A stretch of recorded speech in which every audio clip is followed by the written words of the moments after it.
What's going on, Paisanos? V here, coming at you guys with my updated Thunder Dragon deck profile for the new format. I really do like Thunder Dragons a lot, and the reason why is because they're not Orcus.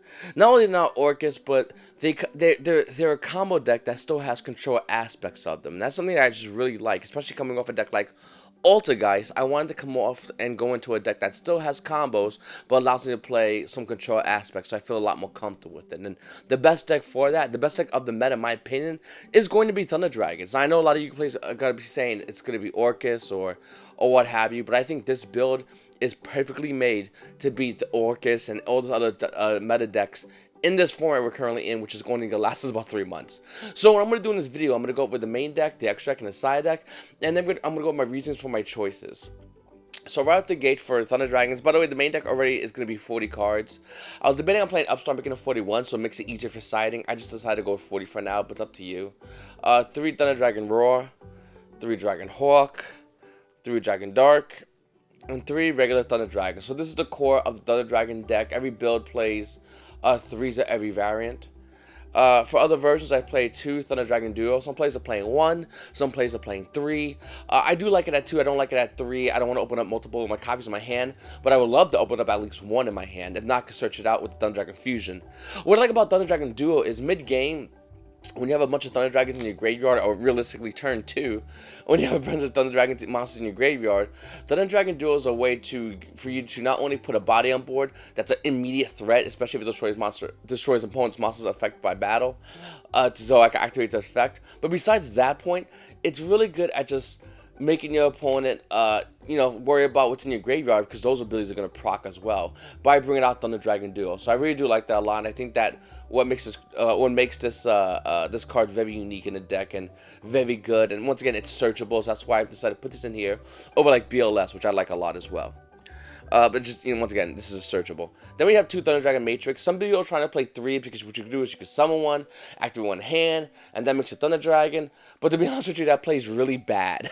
Like, super bad. And I'm not a big fan of that play, and I really don't like it. So, I do like Thunder Dragon Matrix for help proccing Titan.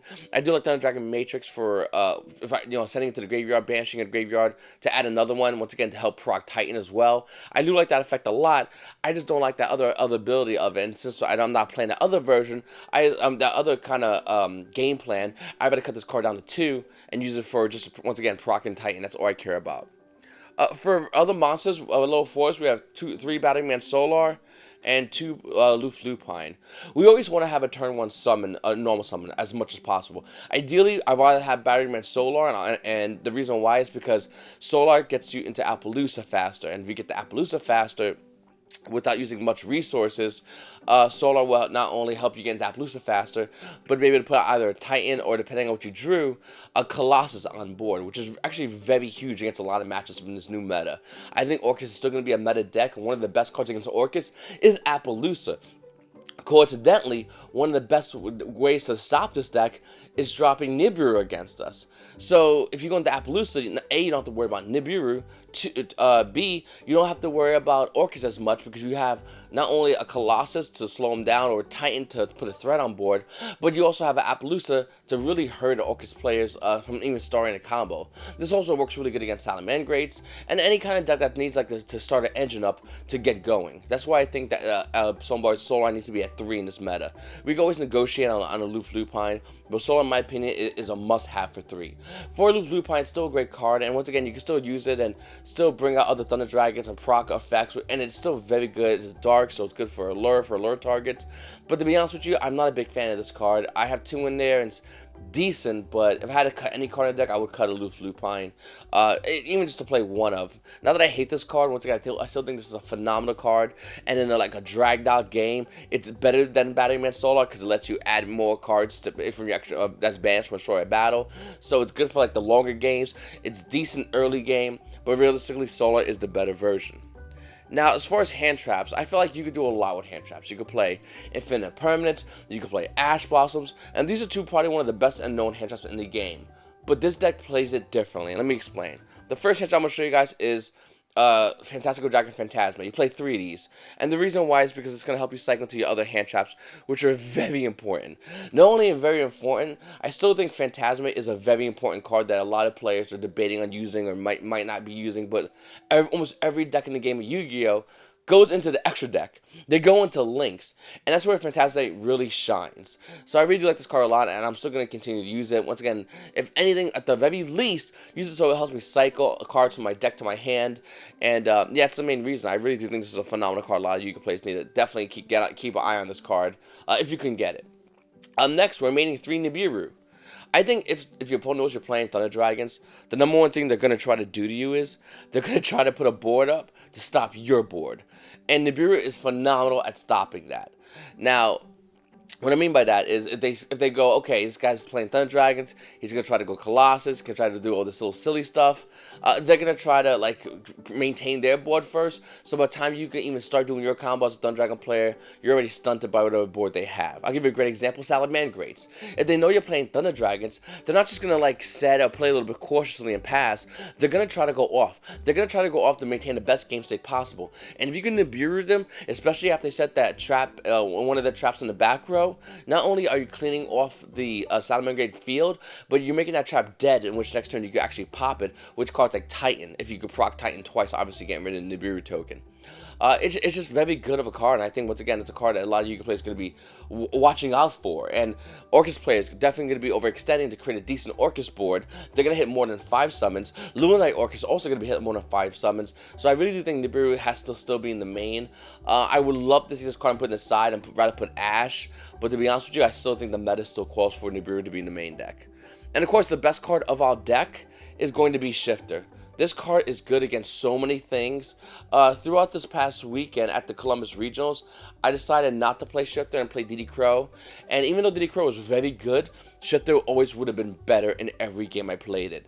Very few games I wanted to hold my Diddy Crow over Shifter. And let me explain. I think with Infernoids being a deck that's definitely going to be a more serious taking deck in the game of Yu-Gi-Oh!, Shifter outright destroys Infernoids. I mean, they have nothing they can do against Shifter. The minute they activate a Reasoning or a Monster Gate, you're going to chain your Shifter, and that's all it's going to be. The game's going to be done at that point. They're going to have to lose a lot of cards. They're going to pass turn begrudgingly, and as a Thunder Dragon player, to put 8,000 on board is relatively easy to do. Against Salamangreats, obviously, the minute they try to do anything, you're going to drop Shifter and tell them they're not doing nothing. And that's also going to stun them as players as well.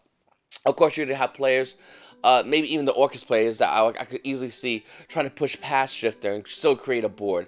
And in that case, that's where Phantasma and that's where Nibiru really shine in those matchups. You open a Shifter and Nibiru, or Shifter and Phantasma, you're going to sculpt your hand, clean their board, and create a better board on your turn.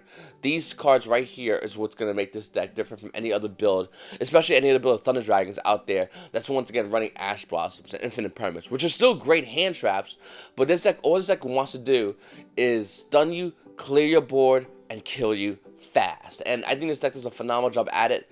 Overall, as it currently is, but when you add these 9 cards into the deck, it just enhances that play, and that's what I like about this setup a lot, guys. Like I said, if you guys want to test online, I highly recommend you do that.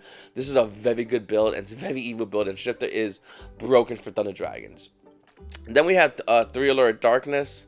I think it's staple at this point for running Allure Darkness.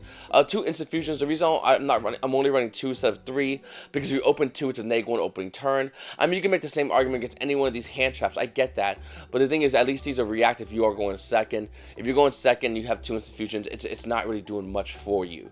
So even though Instant Fusion is a great card, I don't want to play it at 3. I'm still running the Extract Monsters for it, but once again, I don't think we need anything more than 2 Instant Fusions. And of course, I'm running 2 Pod Desires, 1 Gold Sark, and 2 Thunder Dragon Fusions. Once again, I know a lot of Thunder Dragon players are running 3 Thunder Dragon Fusions, but I just find it not needed. 1, it's searchable with Dragon Dark, which most of the time you're going to be searching it out anyway.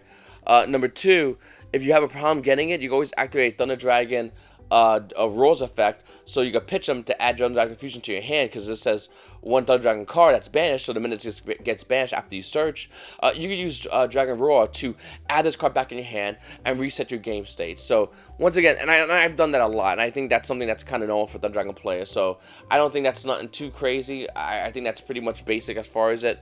Let's go right into the extra deck for Thunder Dragons, guys. Over here, for the extra cards, it's not, I don't think I really changed much. I think I changed one card. I'll show you guys in a second. 3 Thunder Dragon Colossus, 2 Thunder Dragon Titan. Once again, we can recycle. I don't want to play a third Titan. I almost never need a third Titan. It's really, really, really rare.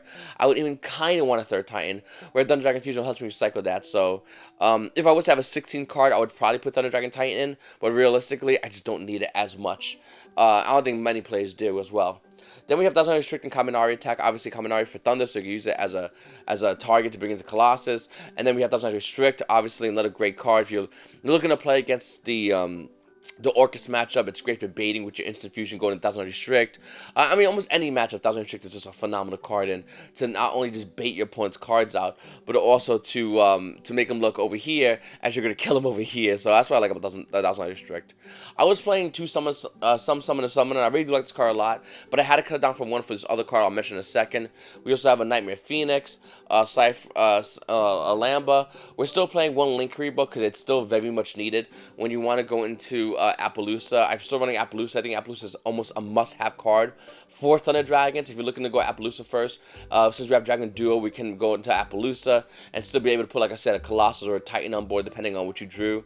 And if you go with Battery Man Solar, the token has to become a Link Rebo. So with the to make Appaloosa, because you know, 2 monster for names accept tokens, so that's something you kind of want to do, unless you're gonna be linking some other stuff off, which I don't recommend. Most people do not see you going to Appaloosa. I think throughout the weekend playing this deck, not one person saw me going to Appaloosa, and a bunch of times I caught people looking, and the minute I went to Appaloosa, it was already too late. I went to Appaloosa, and I was like, that's it. And they have a Nibiru in hand that's not gonna be dead. So this card is very good. Of course, we're still playing Nightmare Phoenix, and we're still playing Black Social Soldier Chaos, and the last card's going to be Borlo Dragon. So, with Thunder Dragons definitely being one of the top decks in the meta, you're going to need a Borlo Dragon. No questions in my mind. This is a must-have card. In fact, if I had a 16 slot, maybe I wouldn't play the Thunder Dragon Titan. Maybe I would play second Borlo Dragon, because for the mirror match, this card is absolutely insane, and it's a card I highly recommend you go into. One thing about this Thunder Dragon deck, by the way, every time you play against a mirror match, if they're not playing exactly this build, I feel like this deck has such a bigger advantage in the mirror match due to the fact of what we run. Besides Dimensional Shifter, which obviously is negotiable, definitely a card you want to side out in the mirror match. I do think, and even then when they activate Thunder Dragon Fusion, that's when you drop your Shifter on them, because at that point they're trying to finish up their board, and Shifter, when they activate Thunder Dragon Fusion, gets banished and they lose the search, which is really good. But for the most part, it's not, I mean, overall it doesn't really do as much. I do like Shifter a lot, like I said. I'm still going to keep Shifter in because it's good against everything except the mirror match. But overall, I think this deck, as it is standing right now, is probably the best deck to play against the mirror match. Up next, guys, we have 3 Summon Limit. This is another card that's great against any combo deck, any deck that wants to pop off. And obviously, you want to play this going first. You want to side this going first. You don't want to really side this going second, because by the time you draw this, they popped off, it's kind of bad. A blowout card that we could play that's so good to play, and it feels. Another reason why I love Thunder Dragons is Full Force Virus. This card is actually insane for this deck. Choose 1 Dark Monster with 2 or more defense. Check your opponent's hands, all monsters they control, and all cards they draw until the end of their 3rd turn after this card's activation, and destroy all monsters with 1500 or less defense. This hits almost everything in every deck. We're talking to Dracos, we're talking Luna Lights, Pendulum Magicians, or Pure Orcus even, because once again, with Pure Orcus, if they bring a card on the board, if it's 1500 defense, it immediately gets popped. This hits so many decks. This card is absolutely insane for the deck, and I really like this card a lot, and I'm really glad that we're playing this card at 3. Also, it's a little Halloween theme, which is kind of cool. Another thing, too, I mean, we already have an insanely good Infernoid matchup, but putting Full Force Virus in against Infernoids that play that field spell that make everything dark, you can activate Full Force Virus on your opponent's monsters. The very few that actually do have 2 or more defense, getting rid of their monster because they played Full Force Viruses, punishing them and of course cleaning out their field, which is insane with this deck. Tondel and Sightsmiths have, I believe, 0 defense, so those cards absolutely brutal against those.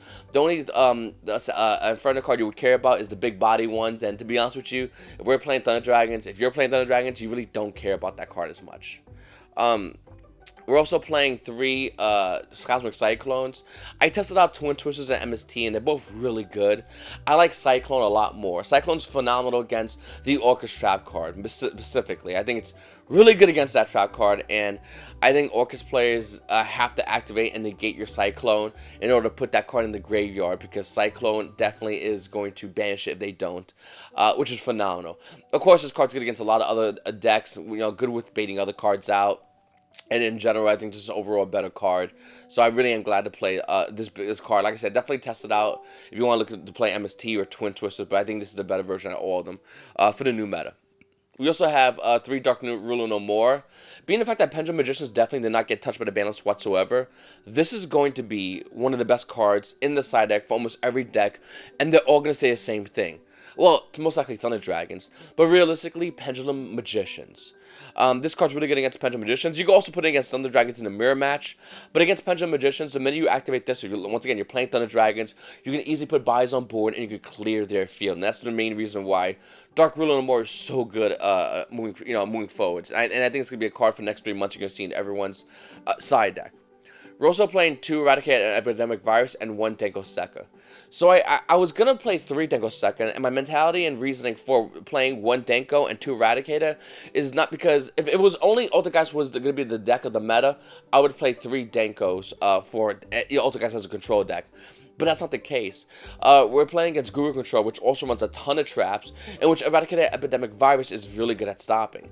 And if you're going first against Guru Control, you absolutely want to resolve your Eradicate Epidemic Virus. You can even say spells, because the deck plays a fair amount of spells, but realistically, I would ideally go with saying traps, because it hurts the deck a lot more. I still think Guru Control would be an annoying matchup, but resolving Eradicated Epidemic Virus will definitely help you in that matchup. And once again, Denko Sekka, we play 1 of because we can search it out with Thunder Dragon Fusion. So it doesn't make it a lot easier to search this card out with the active summon. If it does get Solemn Judgment, it does get Solemn Judgment. Think of it this way. Your Thunder Dragon Fusion made your opponent pay half their life points and lose a card in the field. That's the best way to think about it, and it's unfortunate for your opponent, the honest way to think about it. So this is my Thunder Dragon deck profile. Like I said, guys, I like this deck a lot. It's really fun. If you haven't tested it out, please make sure to test it out. If you have any different techs, any different builds, or anything else you're thinking about as far as Thunder Dragons, please make sure to comment down below. And if you guys are looking forward to any other deck profile, I know I have some more coming out as well. I have a bunch of deck profiles coming up, so definitely please make sure to subscribe to this channel, hit the like button, and comment down below. It's your boy V, and you Paisanos have a great day.